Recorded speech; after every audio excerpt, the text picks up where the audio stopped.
Welcome to Garage Sales Unhinged. where the characters are as quirky as the finds. I'm Julie. And I'm Jake. Join us as we dive into the wild world of garage sales, yard sales, estate sales, and anywhere secondhand sales are happening. From bizarre bargains to hilarious haggles. You won't believe the stories we've got lined up. Let's get unhinged. Hello, everyone. Welcome to the podcast, Garage Sales Unhinged, where things are not structured and everything has a low price. Hi, Jake. Hi, Julie. How's it going? You know, pretty good. I'm not sure if you're going to leave it in or not, but before you started saying hi to everybody, you said you hit record on this thing and a giant squirrel ran across your window. Yeah. Okay. So it ran across the house, and I don't want people to think of like, oh, it's a giant squirrel, like a 2-foot squirrel. It was just a fat butt squirrel that ran across my roof, and like I hit record and was like, oh, my time to shine. Let me make some noise. I'm like, you jerkwad, like get your butt off my roof, and 2, go lose some weight. Like, Hey, watch it. Fat bottom squirrels make the world go round. you know, squirrels are the bane of my existence because they tear stuff up in the yard, on the house, and they're idiots. Like, they're just, did you know that squirrels, like they plant nuts so that they can go back and get them later, but then they forget where they plant them? Yeah. They say that there's actually forests that we have to thank for squirrels forgetting to go dig up a seed. You know, the seed just takes and you have a tree and it becomes this whole other thing. And squirrels will like mislead other squirrels. They'll go and they'll pretend that they're burying something when they still have it in their cheeks. They'll pretend they're burying something and run off over here. That way another squirrel will go like, I'm going to go dig up their stuff. They did my work for me. This is awesome. And nothing. So they're actually pretty cool. Are they scammers of the Yeah.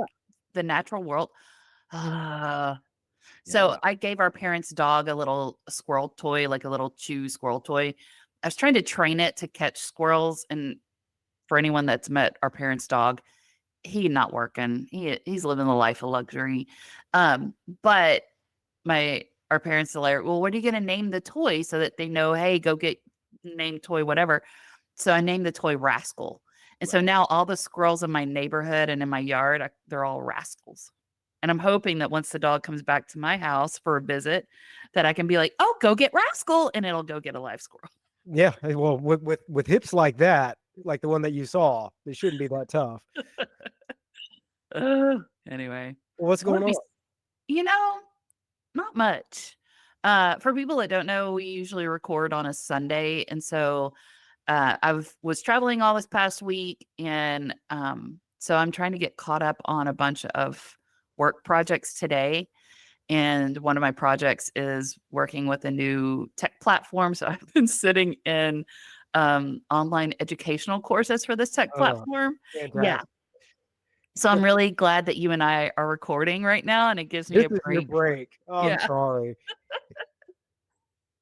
But yeah, it's life, adulting, kids. I mean, if you're not adulting, you're probably being a rascal, a menace to society, but sometimes adulting is overrated. Well, yeah. I mean, otherwise, we wouldn't get paid for it. I mean, if Also, it were fun, you wouldn't get paid. yeah. I mean, I guess that's why we also do this podcast. Right. Like, this is, a decent enough time. Not making any money on it. It checks out. But also, if you're a company and you would like to support Yeah. If you want to spoil our fun, that's yeah, fine. man, what we would do for $10. Listen, all this fun is secondhand. We'll take it low price, $10 an episode. Sure. I don't have to have fun. Man, what money will buy. My happiness. Jake, I want to talk about semantics today. Okay. I know So, everyone's like, ooh, fun, semantics. So I went thrift shopping a couple weeks ago, and I was appalled. Like, clutch my pearls. I am viciously mad that there was a rack of clothing that was selling vintage clothes from the 90s. You and I grew up in the 90s. I would like to think that we're not that old, but Well, apparently our clothes from the 90s are. so did you say you actually came across some clothes in the wild labeled as old? They're from the They weren't 90s, labeled as old. They were labeled as vintage. vintage. Okay. Then okay, yeah, this this calls for a semantics journey, because what does vintage mean exactly? You're seeing that as old, but maybe it's not. I feel it's not. I I'm not drinking an Ensure at the moment, but so old? I think not. Squirrely? Absolutely.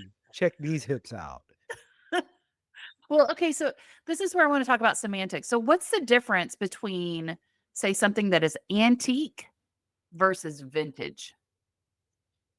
I've always thought of, I guess I've made an even, I've understood vintage as meaning authentic to some degree. I understand it means it's something that is older. It's not, um, I guess something can be vintage if there's an alternative, if there's something that is a knockoff or not as genuine. Antique, old all the way, old all the way. And it's not even a question as to whether it's vintage or not, because it's not reproduced. Okay, this is the part of podcast life that I'm really excited to say you are absolutely wrong. Okay, cool. I feel verified and fulfilled in what I started this podcast out to do. Mm, And so, everyone, this is our last episode. Thanks for joining our show. I'm done. yeah. This is the finale. No. Um, okay, so I had to look it up. So this is where I do the smallest amount of research possible coming into this podcast. And the internet says, and the internet's always right, but the internet says antiques are defined as items that are 100 years or older. So whenever you say something's old, you have to quantify old, because someone who is like 6 looks at me and goes, "Oh, she's old." First of all, shut up, kid. Yeah. Second of all, you're wrong. Third, in the terms of antique, it needs to be 100 years or older. So we're in the year 2025. Something that is 1925 or older, that is now considered antique. Interesting. Okay.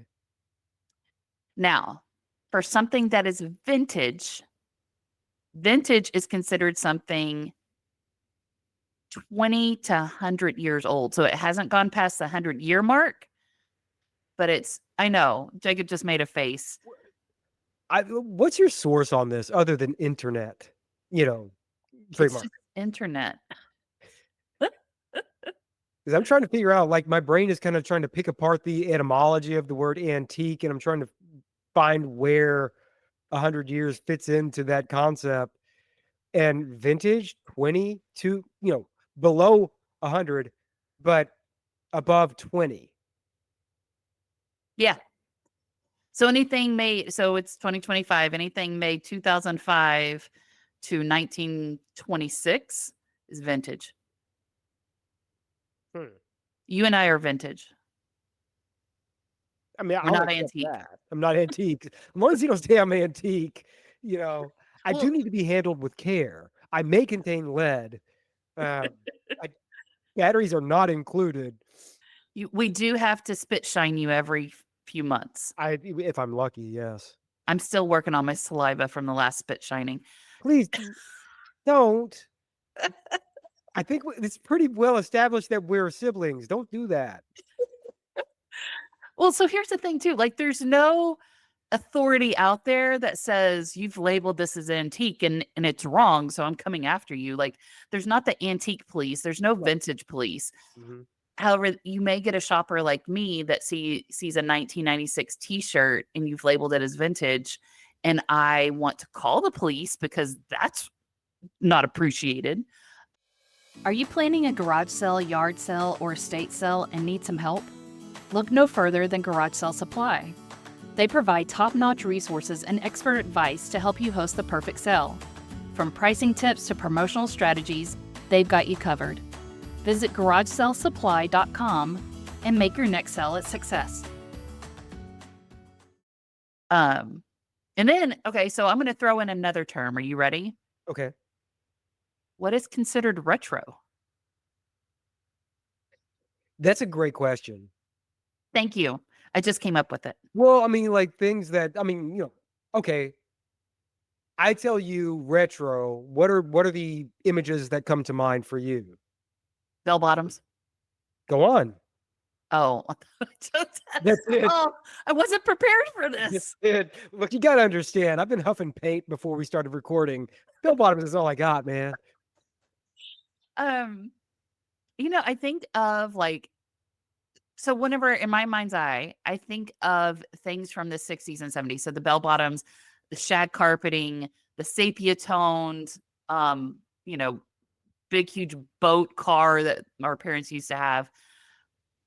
Like that stuff to me is retro. However, I'm sure if you asked a current Right. 15-year-old today and you ask them what's retro, probably things from the 80s, the 90s, and they're wrong because they're children.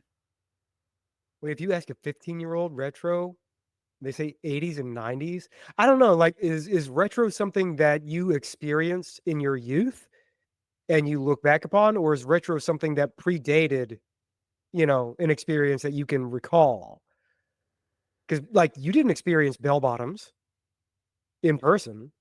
Well, no, but okay, so if you think about it, whenever I was in my teens, I was mid 90s. And whenever you think of bell bottoms, those came out in Oh, you don't even know. See? late 60s, early 70s. Okay. Well, if you equate that to today, for people that are 15, the time span is the same as if they're thinking of the 80s and 90s. Yeah, I guess. Yeah. I hate doing the math. Like this I math know. ain't I'm mathing. like you could see my eyes getting crossed. I'm sitting here like, thank God it's 2025. The math is a little easier, but I still need a minute. Let me get some paper. Well, so what is it? Okay, hold on. I do need to bring up because there's times where I edit our episodes and I'm like, oh, that was wrong. So, okay, it's 2025 today. Yeah. 30 years ago, it was 1995. Okay. Okay, whenever in 1995, you and I were teenagers, 30 years from then was 1965. Okay. And I feel like the difference between 1965 and 1995 was ginormous. The difference between 2025 and 1995? No, it was just like that happened real fast. I feel like that's subjective though. I think you feel that because you lived it. Of course it's subjective. It's my podcast. I think, you have an experience of the 60s at an arm's remove. So for you, the disparity between the 60s and the 90s is huge because you can only imagine what that prior experience was like. You lived the 90s. So the leap from 90s to now doesn't seem so great because that change occurred along with you growing up. So Eh, This is not a therapy yeah, podcast. yeah. No, retro to me, I think it is. I get it. The the window is shifting. If you're saying it's 100 years for antique and it's 20 to 100 years for vintage, and what qualifies changes as time goes on. When you ask me what comes to mind when I think of retro, and I guess I'm not just referring to my own experience because I understand that retro means what you and I grew up with. Yeah. I think 80s and 90s as being retro because I don't think of retro as a relevant concept for me at this point in my life. I know it's relevant for people younger than me. And so that term, it really matters to those folks. So what it means is dictated by them. Let me tell you what the internet says. Okay. So it says retro can be items that are designed to evoke a style from the past, but are not necessarily from that period. So newly created items today can be inspired by vintage or antique styles. Mm-hmm. So vintage and antique may be coming from a specific period from the past. Um, Historic significance for antiques, craftsmanship, rarity. For vintage, it can be a specific period or style, and that can include fashion, furniture, art, other stuff. But retro does not necessarily have a was made at a certain time. It can just have a retro style, but can still Right. be a modern thing. So retro is just an aesthetic. Yes. Okay. My fourth term that semantics that we're going to talk about. So we've talked about antique, we've talked about vintage, we've talked about retro. The fourth term that I want us to put to bed today, what is classic? Hmm. That's even more subjective. I mean, And I you had know, this conversation with a friend at the bar last night. Um, great hang. Let's have a semantic conversation. Good God. well, but here's the thing. This friend, whenever I haven't seen him in a while, and he was like, "Hey, I've been listening to your podcast," and I was like, "Really?" And then somebody else changed the subject, and I let them talk for about 3 minutes, and I was like, "Okay, anyway, let's go back to me. Tell me about what you like about the podcast." So, What do you like about me? um, but Don't worry, I pulled the fire alarm. Everyone else can leave. We're talking about me here.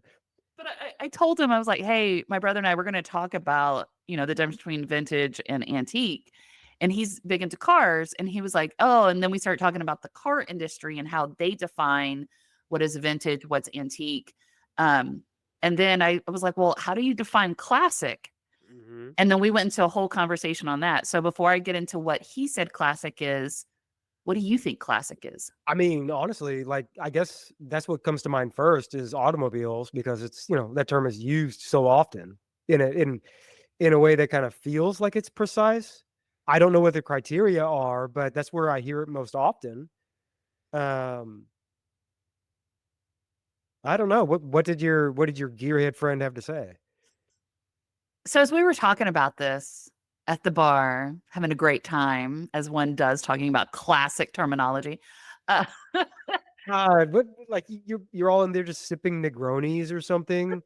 This but is now so I'm like, obnoxious. I said bar, and I'm not in a drinking mode at the moment, so it's like I was having water, uh, Oh, of course you were. yeah, This is who you are sober. with Fantastic. my pinky up. Um, it's one of those things, and I'm going to share what the internet says because it does resonate with what he was talking about in the car industry. Is it has a classic item is something that stands the test of time. It has a timeless appeal. It has good quality that's still good to this day. It has a recognizable design. Um, and whenever he and I were talking about it, I would put the term classic almost as if you were applying it to a piece of art because it's in the eye of the beholder. Mhm. And so for me, classic, because you can have classic piece of furniture. It does not necessarily mean it is antique or vintage. You can have a classic design that, maybe your parents bought it in 1980 and you have it today and it still looks great in whatever you have going on in your house. You can have a classic, in fashion, most notable classic piece of clothing is a trench coat. So you can have a classic trench coat that was made a long time ago. You can have one made today, and it's kind of a staple in people's wardrobes that want to have a classic look to what they're doing. I think a lot of us do use the word classic whenever it comes to cars. So, like for me, a classic car is a 1964 Ford Mustang. Because whenever I say that, if you're into cars, you know exactly what that looks like in your head. Um, I think the other thing, I wouldn't necessarily call it classic because I don't think it has a timeless appeal or enduring quality. But if I was to put something in that same time frame, like a Chevy Pinto, it's not the same. So I think that's the thing. It's not necessarily associated with a time period. Mhm. It's more around eye of the beholder, the quality of it, the appeal to it. Right. But yeah, just another terminology that I think people can mislabel, misuse, and also again, I think it's in the eye of the beholder of what is considered classic. So, okay, so the terms that you're bringing up, vintage, antique, retro, retro different from those first two being that it's more of an aesthetic. It's really not about any, when it was made. Classic is more of a value judgment. So whereas retro, vintage, and antique are all time bound, whether when they were made or what they're made to look like. Classic is more about being timeless. Yes, because you can also, so we also have classic literature. And Mhm. again, there are pieces that were written at the same time of classic literature, but we don't study it and we don't necessarily talk about it because it doesn't necessarily have that enduring quality. It doesn't have that timeless appeal. Um, the word classic, I think, goes, but you can also, I say that, you can also have vintage writing. You can have antique books, but those may not actually be classic pieces of Right, literature. right. Well, that's why, you have people like that might have disagreements as to what is classic. Because Yes. just categorically like that classic Dave, you know, Dave with the misogynistic jokes, classic Dave. And other people might go, that's not quite a I'd say that Dave's sense of humor is more antique. Yeah. So we're not talking about personalities or how people are being jerkwads. But no, like you we we refer to anything. It doesn't have to be a thing. You can refer to personality or an experience as classic blank because for you, it's kind of representative of the category. Right. Classic Toyota. I mean, for me, a classic car is just one that I've got all of these memories of, whether they're fond or not. Yeah. So that's like a 1984 Toyota Corolla. Not not the thing you're gonna trot out to the car show, but because I had like some formative experiences with that particular car, to me, that's a classic car.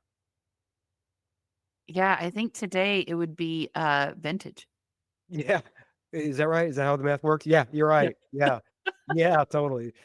And Uh, honestly, but that's the thing, is like I know right now I could desire a retro car. I want something that's new, that's not falling apart the way that thing did, but looks and feels well, similar. Not the same, please. But yeah. well, I think that's the thing, retro designs come back, like if we're talking about cars or some things that come back, but also, man, I really want the modern amenities of Bluetooth. A Mhm. 1984 Toyota Corolla did not have Bluetooth. No.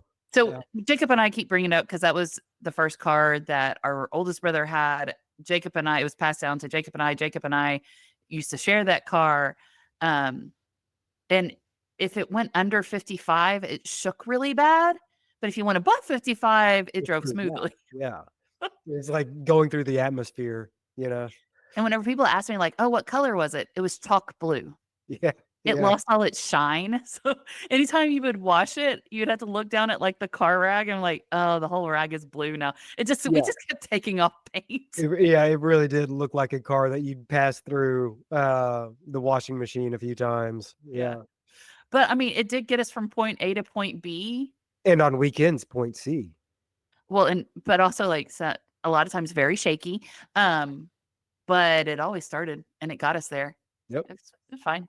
Yeah. Anyway, I just wanted to bring up kind of like this whole thought around how we use terminology. And even though I was appalled by the 1990s clothing that's called vintage, they are technically correct. They can go to hell, but they are technically correct. The Um, best kind of correct.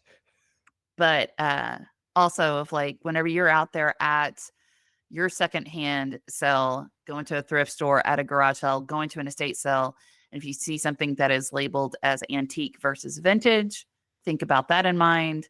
If you see something being promoted as classic or retro, does not necessarily mean that it is old. It's more of classic, maybe the buyer's choice of terminology, and the same thing for the term retro. it's kind of in the eye of the beholder of what they're considering retro. And retro does not mean old. It could be made yesterday, but it has retro tendencies. So be Is there- smart. Be smart about buying, and also don't be a jerk about selling. And if anybody gets it wrong, you tell them, hey, internet says otherwise. Or now you can actually point them to this podcast. We can be a source of your bullshit. Yeah, as long as everybody's fine with us, you're saying according to internet. Yeah, that's where my source is. You know what? I think everybody's been okay with less, here lately, less rigor than this. So yeah, we are upholding the standard. Well, that's our episode this week. I wanted to just get real nerdy about semantics and clean up the questions around what word to use. Well, I will be more precise with my wording. Thank you, Julie. You're welcome. Thanks for listening, everyone. I'll see you next week. Bye. Bye.